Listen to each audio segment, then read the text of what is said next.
Welcome to FSR, Free Spirit Radio, the Lie Hunters.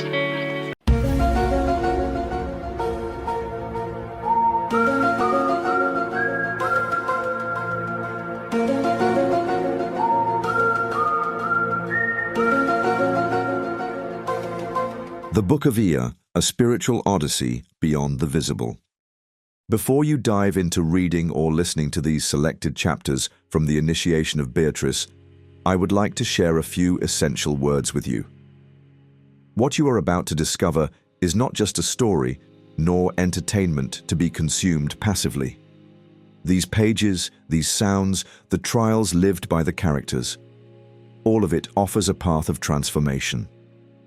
But do not believe, never believe, that one can gain anything pure, meaningful, or true without a genuine commitment on your part. You will soon notice it for yourself. Kiniku, the central character, walks through pain, misunderstanding, and sacrifice. She suffers, she doubts, but it is through that suffering that she grows. Every step she takes is a victory over herself. Nothing in this world is handed to us for free. Not spiritual growth, not self-mastery, not the beauty of art. Toward the end of this section, you'll hear me playing the flute. Yes, that is truly me. No editing, no sound effects, no illusions, just breath, trained fingers, and the long path of discipline. Because to become a martial arts expert, to play an instrument, or to achieve excellence in anything, one must commit, sweat, fall, and get back up, again and again. And above all, one must learn to love the path. What you are about to read and hear, I invite you to resonate with it. Let it echo within your own life. Ask yourself, and me, what am I achieving? Where is my commitment, my passion, my growth? We also offer you the opportunity to participate in our greater work, the Forbidden Book, Logic and Science. You can choose a passage that speaks to you, record yourself asking a question based on that passage, and, if you wish, include a photo. We will then create an episode in which your chosen excerpt, your question, and my response will be featured together. This is our way of saying this project is not one way. It invites you to co-create with us. You can also support us through our Patreon page. Your help is precious to us. It enables us to keep producing, sharing, and building this work that we hope resonates deeply with humanity's evolution. Because what we are doing here is not just writing, recording, or transmitting. We are building a field of force. And we need allies. Please leave us your feedback, a thumbs up, a comment, a message. All your questions are welcome. You can write them at the end of the video or send me an audio message directly on Telegram or WhatsApp. I never answer phone calls, but I carefully listen to each voice message. Let me say this with all the sincerity I can offer. Life without evolution is mere survival. And we do not transcend through survival. We transcend through living, through the transcendental life. So become exceptional, become extraordinary. That is the greatest feedback you could ever offer us. And if a single word from this work helps you move forward, transform yourself, or rise, then what a joy it is to have written it. Thank you from the bottom of my heart. The phrase, もう一度お願いします can be translated as, once more, please, or, could you please repeat that? Depending on the context. Japanese writing 漢字 and かな the most common and proper written form in Japanese using a mix of kanji and kana is もう一度お願いします breakdown of components. もう Written in ひらがな only means again, already, or once more. It's an adverb expressing repetition. 一度 ichi, One, kanji for the number one. ど Time, occurrence, degree. Together ichido, means one time or once. So, もう一度 once again or one more time. お願いします。 This is the polite form of お願いする to make a request, to ask, to plead. お願い Request, favor, written with the kanji, ユアン which means wish or desire. します The polite form of the verb to do. So, お願いします means please, or I kindly ask you, in a formal and respectful way. How to read and write it. In modern Japanese, the phrase is written horizontally from left to right, like this. もう一度お願いします。 In traditional Japanese vertical writing, 縦書き総書記 it is written from top to bottom with columns progressing right to left. A simplified visualization might look like this. もう一度お願いします。もう一度お願いします Once more, please. A mantra of courage, effort, and fulfilled destiny. In the Japanese language, there exists a seemingly ordinary phrase, heard often, sometimes unnoticed. もう一度お願いします。 Once more, please. But this phrase, it is not just a polite request. It is not merely a wish to repeat something. It is a mantra, a sacred cry, a formula of power. Because in the words once more lies the entire key to human triumph. This is how mastery is born.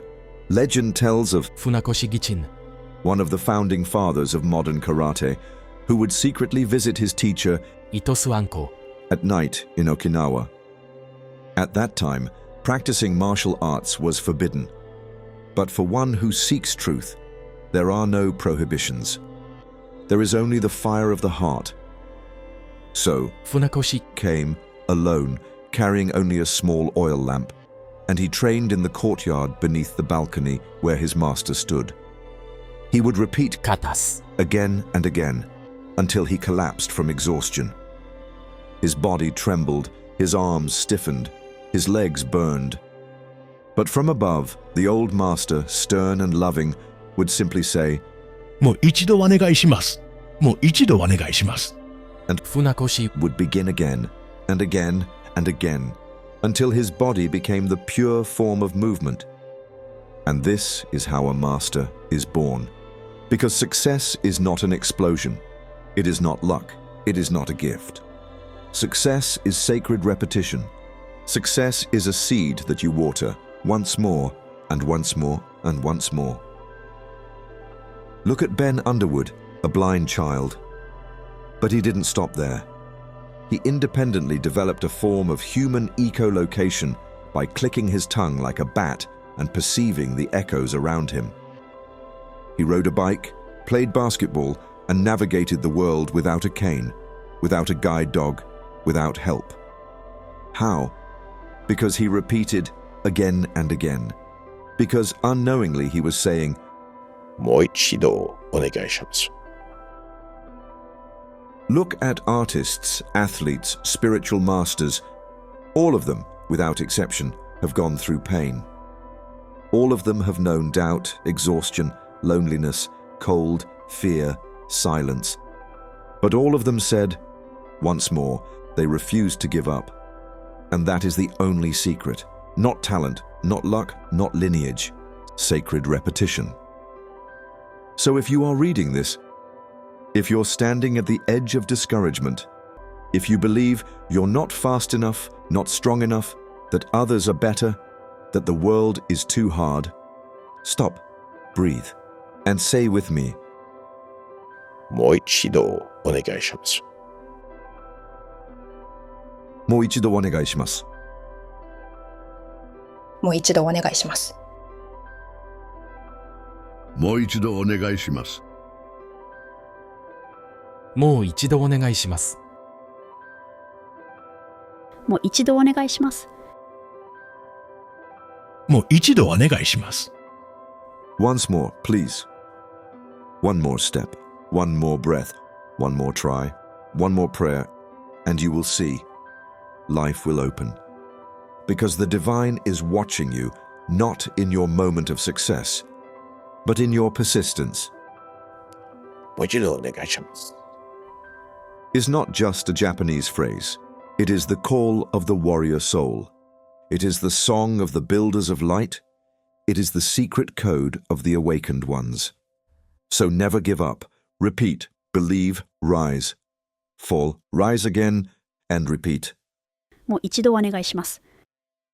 もう一度お願いします。 And the world will answer you. Chapter 5, Act 1. The Forging of Kiniku. The days stretched under the blazing June sun, and with them, the training sessions became true tests of endurance and willpower. Every morning, the song of crickets filled the air, accompanied by the sound of running shoes pounding the dusty trails. Bea, whom I now called Kiniku, was learning to push beyond her limits under my unwavering gaze. The journey began with a steep climb along the rocky paths of the Ardèche gorge. "Faster, Kiniku!"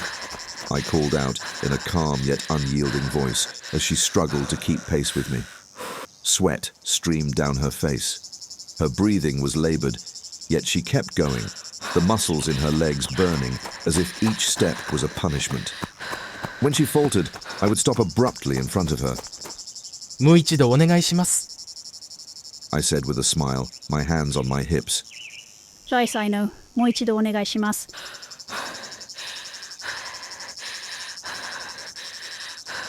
She panted, then set off again with renewed determination. By early afternoon, we reached the river's edge. The steep cliffs of the gorges loomed above us. I led the way, climbing the slippery rocks with effortless ease. Here, we train balance and the mind. The water is 10 meters below, but if you fall, it will catch you. Trust it. Kiniku hesitated at times, her gaze locked on the void beneath her feet. But each time, I urged her on. One more step, one more effort. もう一度お願いします。 When she fell, I watched her climb back up, soaked but more determined than ever, her fingers gripping the stones with newfound strength. After the climb, we dove into the clear waters of the river. I trained her to descend underwater, holding her breath down to 15 meters. You need to calm yourself, Kiniku. Panic is your enemy. Feel the water around you. Make it your ally. She held her breath. Her eyes closed, her movements growing fluid beneath the surface. Each descent brought her closer to her potential.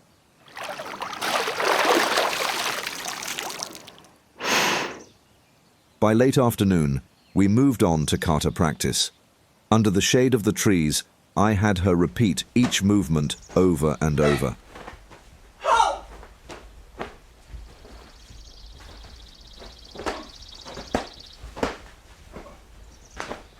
もう一度お願いします。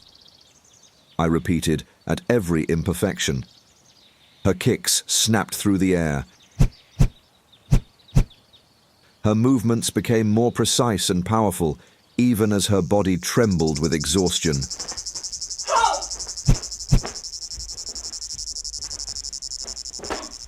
Evenings were reserved for strength training and postures. Part the mountains. Half an hour. Hold it, Kiniku. Your muscles must remember this position. She trembled under the strain, her arms extended, her thumbs spread wide in the anatomical snuff box. Yet she did not yield. Her toes gripped the ground, her knees slightly bent. The pain was etched on her face, but she refused to give up. Despite everything, during each break, her gaze was filled with gratitude and wonder. How do you do it, Igi?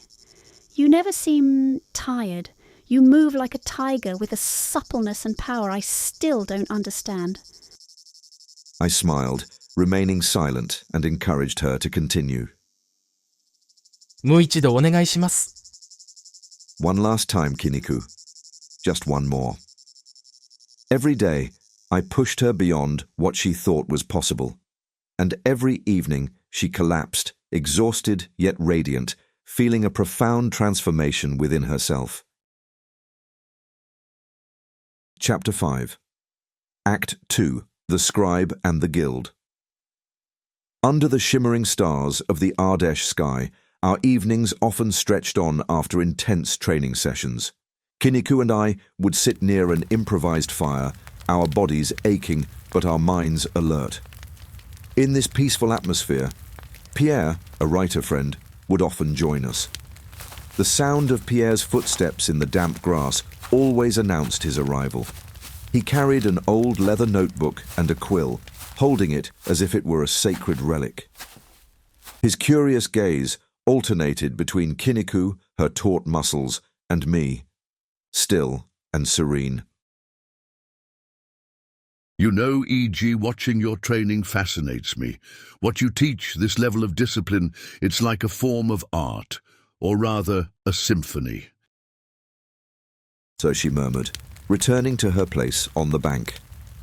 Pierre, fascinated, jotted down every detail, his eyes alight with enthusiasm. Mind. One evening, he broke the silence with a dreamy tone. I imagine a guild, not just a school, but a secret, almost mystical order where everything I see here is taught. Endurance, self-mastery, and this symbiosis with nature. You are like guardians, or world bridgers. Kiniku, wrapped in a blanket, smiled. A guild of what? Ninjas? Pierre burst out laughing, but his eyes glimmered with a serious intent. Not just ninjas, beings capable of transcending their limits, warrior poets, souls seeking balance. She said, breathless after her 10th attempt. Pierre pulled out his notebook. I'm thinking of names, he said, looking focused. For Kiniku, Elena, there's something elegant and powerful in that name. I approached her. And for you, Igi, I thought of Igi Alano. It's stripped down but symbolic, a name that could carry mystery, a quiet authority. I nodded silently. I had never attached much importance to my own name, but Pierre's seriousness was infectious. Pierre would sometimes spend hours observing my training sessions with Kiniku. He furiously scribbled notes in his notebook.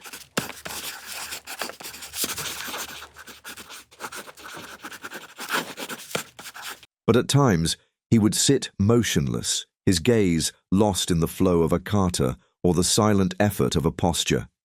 It's not just physical, he murmured one day, almost to himself. It's as if each movement tells a story, a struggle against oneself. I want my story to reflect that.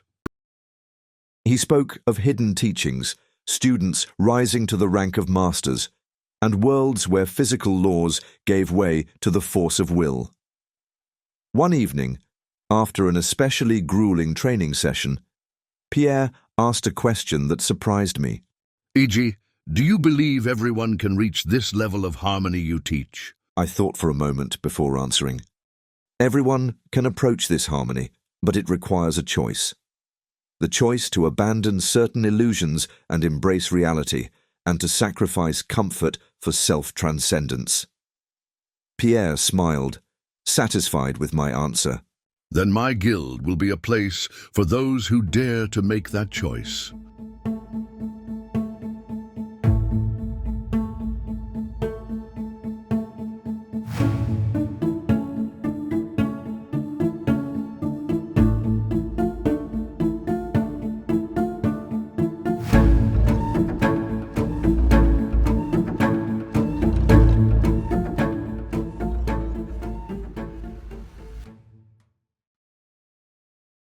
Chapter 5. Act 3. The whirlpools of the Dunière. The roar of the water echoed through the valley.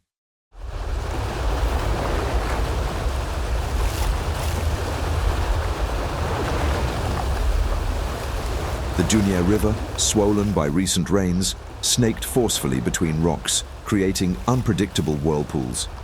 The air was cool, saturated with penetrating humidity, and every step along the bank promised a challenge. Kiniku, today we're going to walk through this river, I said, my eyes fixed on the churning water.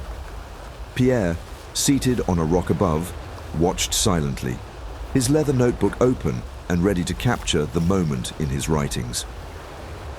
I stepped into the water, my feet instinctively searching for a stable balance on the slippery stones.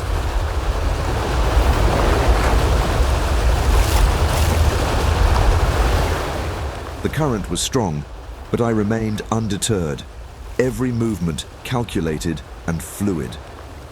You see, Kiniku, I said, raising my voice to carry over the sound of the water, this river represents life.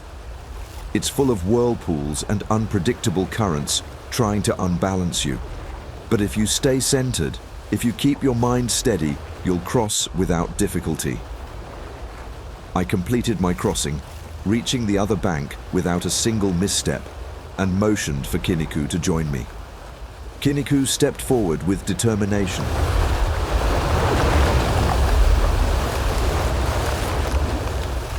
Her muscles tense. But as soon as she set foot in the water, the current destabilized her. She slipped, lost her balance,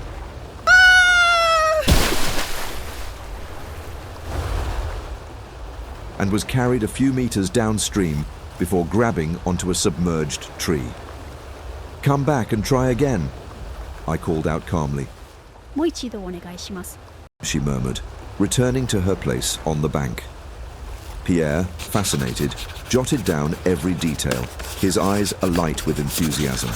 This exercise is incredible. He said softly. A living metaphor. I must include it in my story.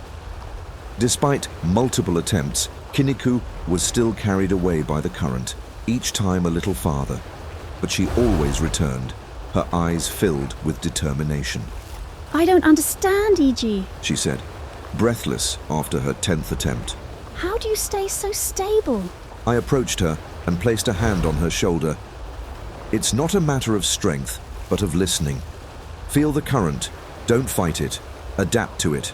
By becoming one with the water, you'll find your stability. The day drew to a close, and the cold began to set in. We were soaked and freezing, so I gathered some branches to light a fire on the bank.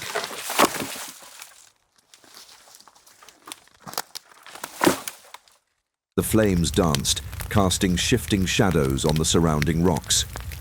Pierre leaned toward the fire, warming his hands, while Kiniku, wrapped in a blanket, stared at the flames, her mind still absorbed in the day's exercise. After a moment of silence, I pulled a flute from my bag.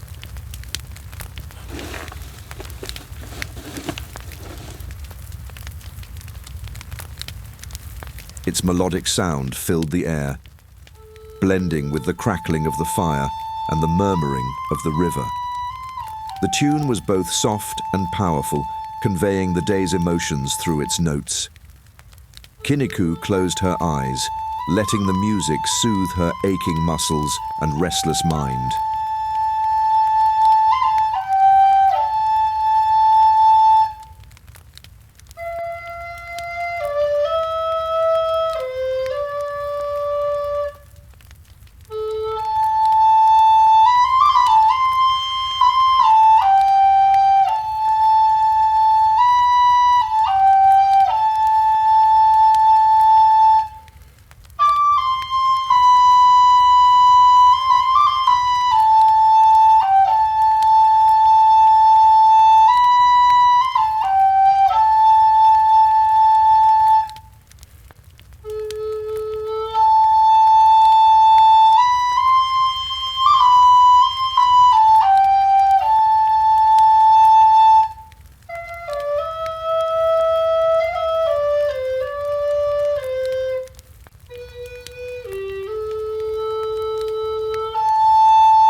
Pierre, meanwhile, seemed already woven into the threads of his next chapter.